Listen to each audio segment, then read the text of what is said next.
or a trigger guard, or certain, some states do. We do not in Kansas.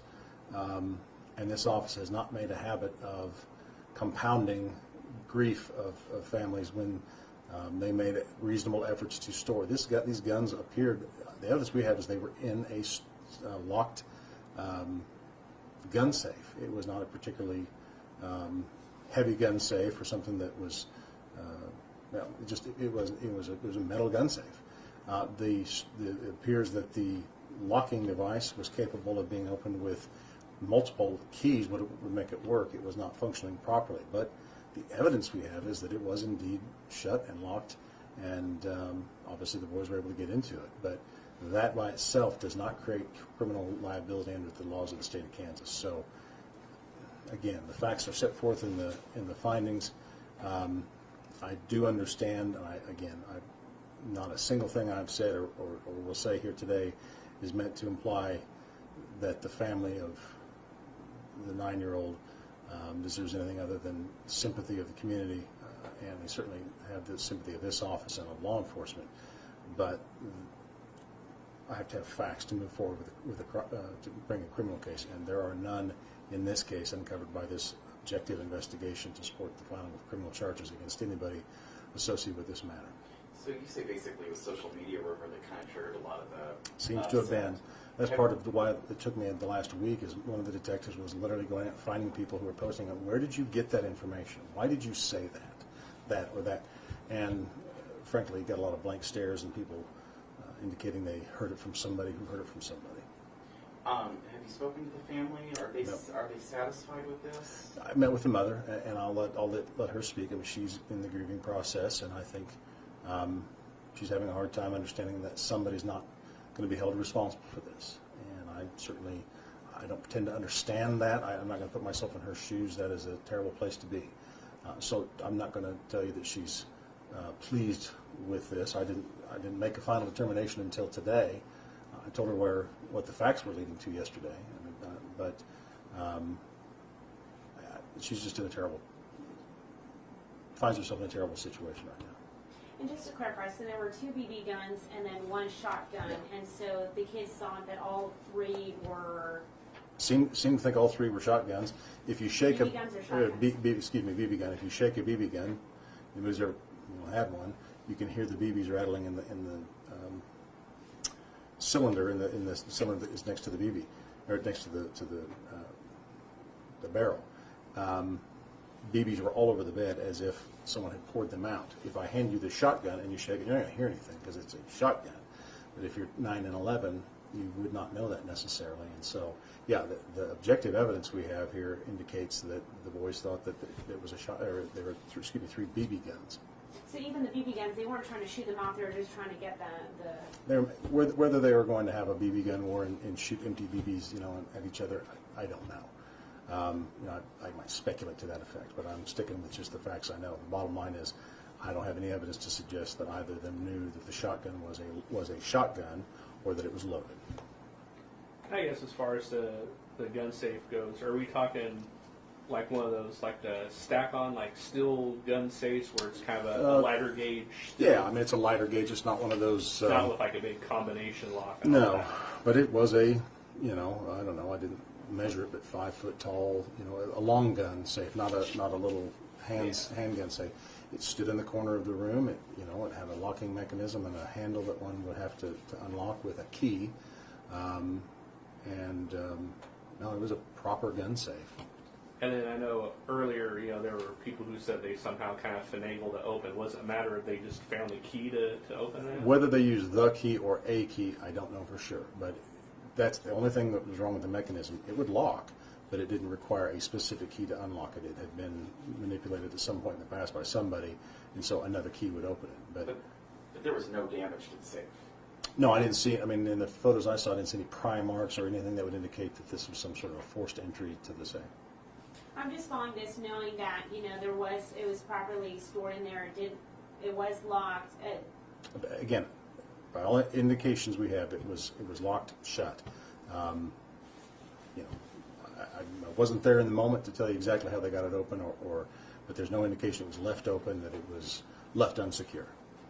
Would you suggest there would be state laws regarding safes? I know in this situation it was locked, but I mean, is this something that, looking at the situation, if there was a law, in case not all of them are locked, that you'd like to see something? You know, in a situation like this, it seems tin-eared to say, no, we don't need anything because, in the context of a child dying. But laws need to be passed not based on anecdotes. You need to pull back. Ultimately, it's a policy decision for the legislators, excuse me. But I'd say this: if you're going to make a law like that, you have to be prepared for the collateral consequences. That would mean that if you have a gun that is unsecured, then you are by definition committing a crime. And anytime someone comes into your home and you have a gun unsecured in your home, you are guilty of a crime.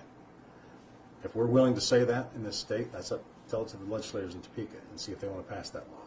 But you have to be careful about passing laws based on to try to address a single situation like this, tragic though it may have been. Some states have. California, I looked it up during this course of this case to see what other states had done, to compare and contrast our laws. Some municipalities have. In fact, I think Wichita used to have a safe storage law under its municipal ordinance many years ago. It was later struck down because it wasn't in compliance with state law. Don't quote me on that, but that was my memory of decades ago. The point is, at some point, well, that's a policy question for the legislators if they want to go that route. And so the only two that were actually in the room when Royale was shot was the 11-year-old and Royale. That's the evidence that we have at this point. The other two females and the other older young man, Royale's older brother, all indicated that they were in other rooms at the time. And was there any reason, I think originally it showed in the inaccuracies portion that originally it was thought that he was shot in the back, but then he was actually shot in the I face? have no idea where that came from, but it was posted on social media and people discussed it, and I know it was discussed at the protest the other day that he was shot in the back. There's not a hint of that. That was, yeah. All the inaccuracies on that page are more social media. It's not inaccuracies from anyone who was there, who was interviewed. Those are inaccuracies that have been shared through social media. Inaccuracies, let's put it this way, inaccuracies that have been made public in one fashion or another. Whether someone posted it to Facebook or said it, in front of the cameras, I didn't get into the weeds on that. But things that have been said publicly, whatever their source, we ran them down. The detective went and asked the people, where did you hear that? Found the person who allegedly said it. Where did you hear it? That sort of thing. Does safe storage law have mattered in this case based off of what you're telling? I mean, based off of what you're saying, it was secure anyway. I mean, it's hard to say. Would it have made a difference if a law that doesn't exist was in existence? That's a difficult question to answer. But if our law mirrored California's law, there's no law that I'm aware of that says you must have your guns put in a situation that is in a safe place that is incapable of being accessed by anyone other than you. If that's the case, then if someone breaks into your house, steals your gun, and uses it to commit a crime, you'd be vicariously liable. There's no law that says that I'm aware of.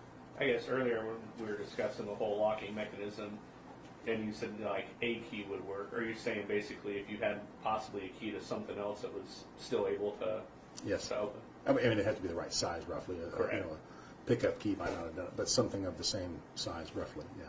Would you characterize that as a broken safe?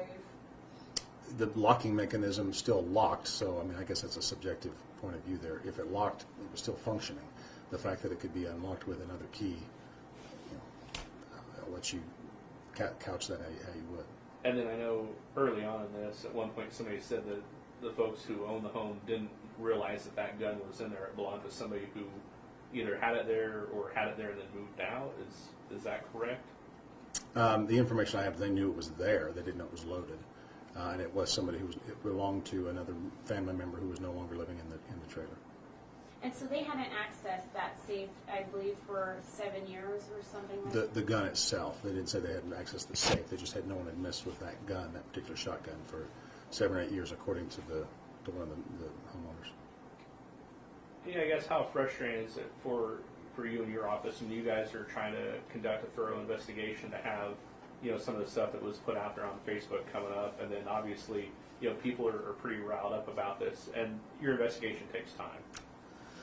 Well, frustration doesn't have anything to do with it. We do our job whether people are frustrated or not. But the role of this office is not to be mean, pressure has no, and that sort of thing has nothing to do with it. I have to make a decision based on the facts that I'm presented with, whether it's popular or unpopular with one or another segment of society. With respect to the investigation, the largest, or the one all-encompassing goal in any investigation, whether it's a homicide or a burglary or drug case, is we, and by that I mean law enforcement, and then this office, if necessary, must do a thorough investigation. It's incumbent upon us as professionals to do that, and if it takes time, it takes time. There's cases that will remain on my desk for over a year sometimes as I look through them, send people back to do more investigation. I'll call the investigator. I need an answer to this, this, or this. That's just the nature of the business. Okay? All right, I appreciate it. The last thing I want to just reiterate one final thing is, if you sense any frustration, or if you sense that this is a unique response from me, because I don't plan to do this every time I don't charge a crime, again, I don't want anyone to misplace or think for a minute that I in any way blame the mother or the family of the young man who was tragically killed here. They have every right to be upset. They have every right to be wrestling with their emotions. It's a terrible place that they find themselves in. I don't wish that on anyone. And with respect to people, putting their opinions in the public media, free country, you're free to say what you can, but I think people need to sometimes remember that when you do that in a tragic situation, it's not just law enforcement or the media who's impacted.